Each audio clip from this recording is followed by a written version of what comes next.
The first time I stepped into that suit, it's called the aggressor suit, weighs about 40 pounds.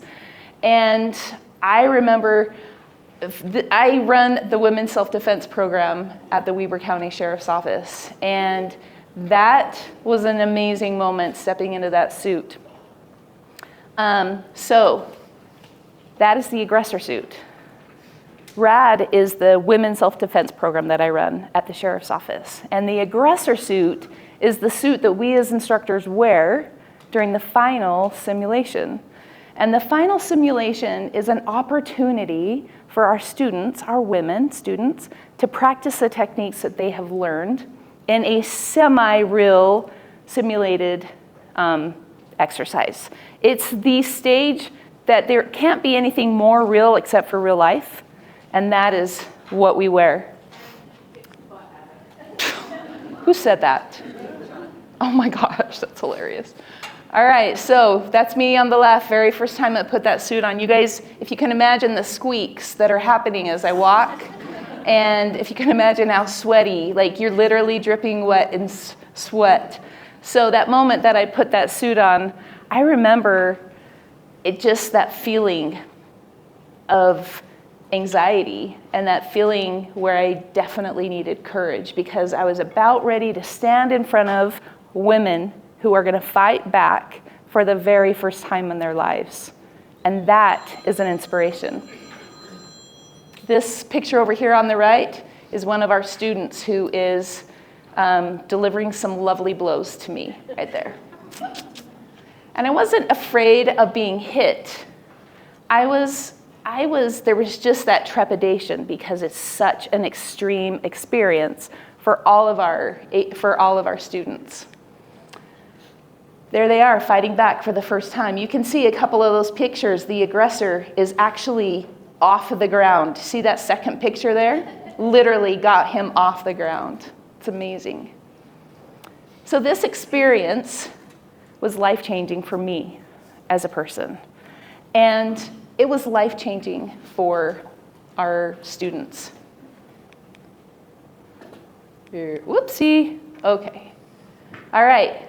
So in self-defense, we talk a lot about fear. We talk about courage. And in this picture, you know, it's really not so different from what we experience in real estate every single day. The courage to pick up the phone, to call someone new. And these are members of my office that I have been very, very inspired by. Actually, there's a couple people there that are not a member of my office. But we've all felt it. We've all felt the fear. We've all felt that, you know, sweaty palmed, oh no, I can't do this now feeling. All of us have felt it. So whether we're a new agent, a seasoned veteran, and there are some of you out here I love, we've all felt it. Oh gosh, I keep pushing that wrong button. All right, so in self-defense, we talk a lot about fear. So society tells us that fear is a weakness, but that's not true, right? Fear is a signal. It's not a stop sign. Fear is what tells us that it's time to wake up, it's time to pay attention, that you are alive. Isn't that amazing? Have we ever thought of fear in that way? But that really is what fear is. It really is a signal telling us that these things are important, that this matters. All right, so I'll tell you a story because a lot of this time today has been spent telling stories. So my very first got my real estate license. My husband and I, our dental business had not recovered from the recession. And we were so desperate for money that real estate really did feel like our only hope. And have you guys ever heard the thought of you have desperation breath? Don't have desperation breath because your buyers and sellers will feel it. Well, I am sure I had that. We were so desperate that we were late on our house payment 2 months. And so we were thinking, oh my gosh, are we going to get foreclosed on? We did not get foreclosed on. But as a new agent, my why was huge. There was no messing up. You showed up and you had to show up at this level every single day. So my first buyers I met at an open house I was doing for another agent. So if you're new, do open houses for other agents because it's great. So I met these buyers. They were amazing people. 3 weeks after we started seeing homes, he called me and he said, we're going to have to put a pause on our home search because I have cancer. So I was devastated. And I remember getting off the phone with him. I was devastated for him, but I was also devastated for us and our situation. So I get off the phone with him. I'm sitting there in my car, this beat up car that was barely running. And I'm like, what do I do now? And so I'm so smart that I thought, I'm just gonna go take my last $5, I'm gonna go into Jimmy John's and get me a sandwich. Because we're smart like that, right? So I did. I went to Jimmy John's. And I literally walk in that restaurant, and if any of you guys have experienced this, I don't even know if they do this anymore, but I walk in there and every single person in that was an employee turned around and was like, hey there! And I was really kind of shocked and, went up to order my sandwich. As I'm walking up there, I'm thinking, wow, they made me feel so good. They made me feel like I was the most important person in that whole room. And so the manager starts taking my order, and I said, thank you so much for doing what you guys did. Your whole hey there made me feel so good. I hope that I can make every single person in my business feel just like you made me feel. And he's like, oh yeah, what do you do? And I said, oh, I'm a realtor. And he goes, I'd love to buy my first house. I was like, no, I can't help you. I was like, yes, I can help you. I can totally help you. And he was the coolest guy. His name was Rusty. We exchanged numbers, and the next day I called him and we started his home search. It was amazing. Now, those first buyers were my very first closing from the open house. I was desperate and I was devastated and I had so much fear. We've heard from some amazing humans today about talking about fear. Fear freezes you. Fear literally amputates everything that's important. But I showed up anyway. And the lessons I learned were, it's okay to get yourself a sandwich with your last $5 because it might be your third sale. You just never know. And the coolest thing is I've sold Rusty 7 homes. And I've sold his extended family homes as well. So why is it important for us to show up anyway, even though we're scared, even though we're desperate, and open our mouths? We never know when we're going to meet our next best friend. All right, here we go. Oh my goodness gracious. You guys, I'm not technical. My office can attest to this. All right, my favorite book is called Man's Search for Meaning, and it was written by a Holocaust survivor, Viktor Frankl. This is my favorite, and he says, between stimulus and response, there is a space. And in that space is our ability to choose our response. And in that response lies our growth and our freedom. Think about that. Dogs are instinctual. We as humans have a space that we can think about what our response is going to be. We don't just react, we respond, and we have that space that we can choose our response. And in that response is our growth and our freedom. In self-defense, we talk about how you can't ever control the attack, right? There's no control over that. But we always can control the response. Every single time we can control that. So we all have those moments when something hits us out of nowhere and we have to decide who we're going to be next. And I think that we should all think about that, because when we're angry with someone, who are we going to be? And what we're going to do. So, tell you another story, these cute babies. So I met some other buyers my first year. I'd been in the business for 7 months. These buyers were the kind of buyers that you instantly become friends with. And they had specific criteria. They needed a home, which was easy, right? But they needed a really good fenced yard for their 2 dogs. And so we did. We found them the perfect home. They closed on it.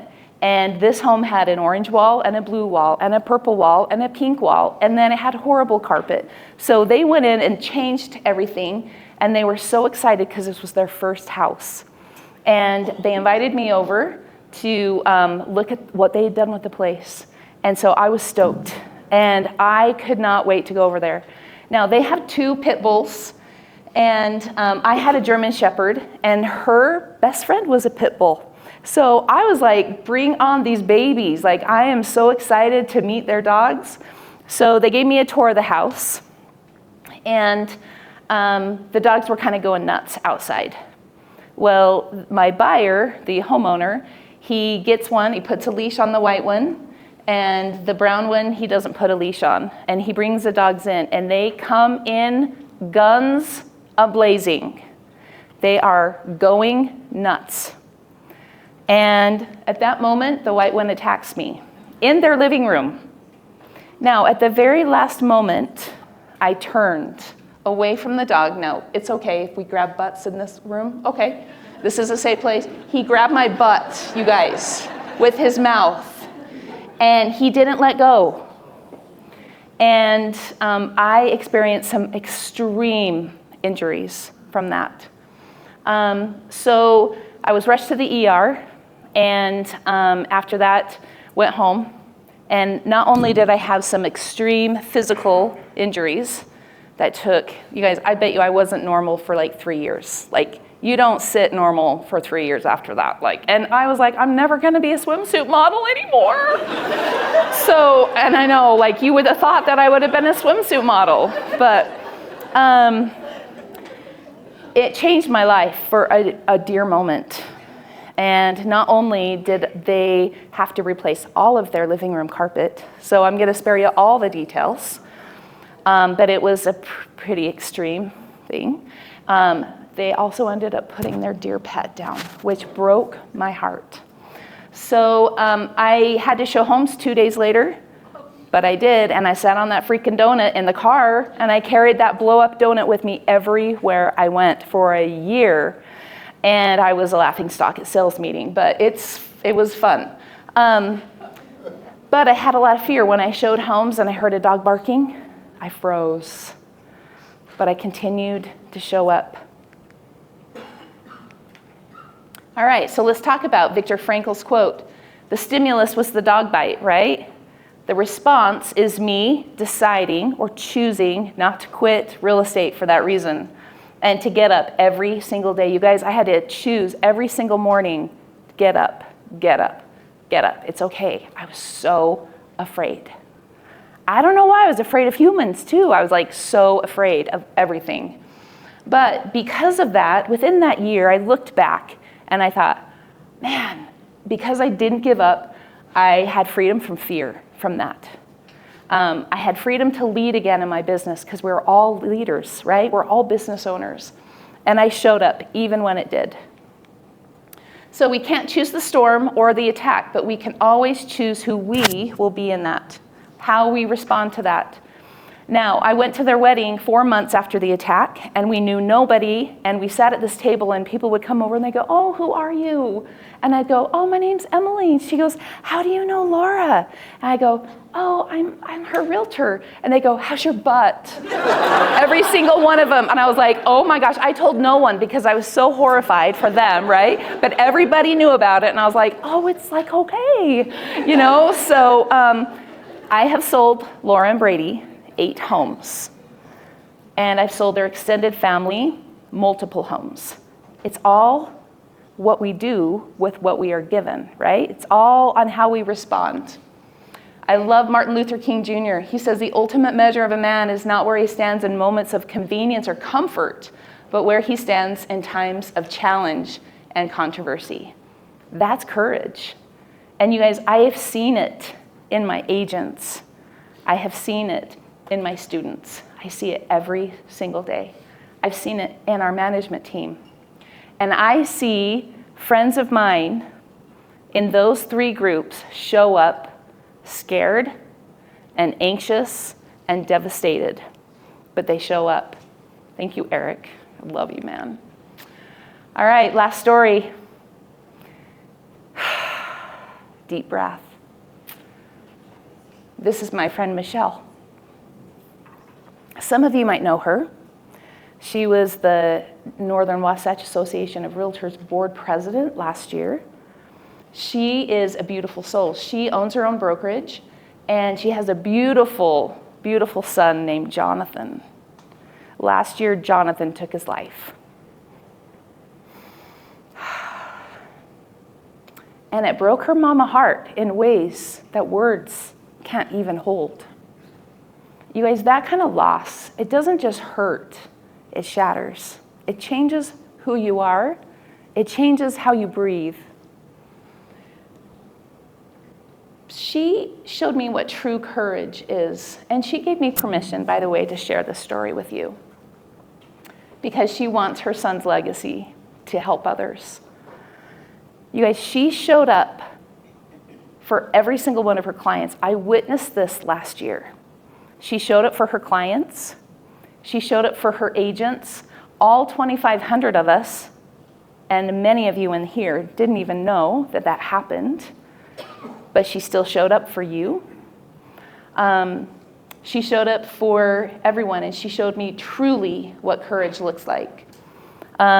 She and I had a beautiful walk on Saturday, and I expressed how much she changed my life and how much she showed me. Like, I needed her last year in many ways, and she still showed up. And many of those times I didn't even know she was going through this. You guys, your courage is so important, because when you have courage, you affect everyone around you. So the way Michelle, I pressed the wrong thing. Don't peek into the future yet. That next slide's coming. But you guys, it gives us permission to find our own bravery and courage when we show that to others, when we emulate that. All right, whoopsie. Oh my gosh. Okay, I love Bruce Lee. And he said, don't fear failure in great attempts. It is even glorious to fail. Think about that. That is so powerful. Think about those that emulate what it looks like to stand up when life knocks you down. Clay talked about that. Eric demonstrated that. I see it every day in you. I see it every day in my agents and other humans that show up even when they've been knocked down. You guys are all leaders. And as leaders, our job isn't to remove fear. It's to make sure that we model what it looks like to move through it. All right, I've seen it in my self-defense students, and I've seen it in realtors every single day, that we're not just playing around here. Life is lifey, right? But we are meeting our power when we choose to have courage and we choose to not succumb to fear. I love Nelson Mandela. He says, courage is not the absence of fear, but the triumph over it. All right. Gotta love me some Glennon Doyle. She says, if you can't beat fear, just do it scared. And I would add, if you can't beat the overwhelm, do it overwhelmed. If you can't beat the anxiety, do it anxious. Oh man, I just made eye contact with one of my agents. Now I'm gonna cry. Oh boy. All right. This is the effect you guys have on us. Like, we look you in the eye and then we're like, oh, okay, here we go. We're crying. If you can't beat the doubt, do it anyway. So the world needs your authenticity, you guys. Your raw authenticity. The world needs your courage. The world needs you to open your mouth and use your voice, because it will change the world. The world needs you. Every single one of you. And I love what Eric said. You have a place here. Every single one of you has a place here. Every single one of you has elevated the energy in this room to a vibration that has affected me so much. And you probably feel that in here as well. That with every single person sharing stories, shame dies. And you have created a safe place for that. So my message here is to show up anyway, no matter what. Show up every single day in your business. Show up for your family. Show up for your friends. And it's okay to show up anxious and be a leader. To show up devastated and ready to crush the world. Like, it can be both, and it is for most of us out here. Thank you.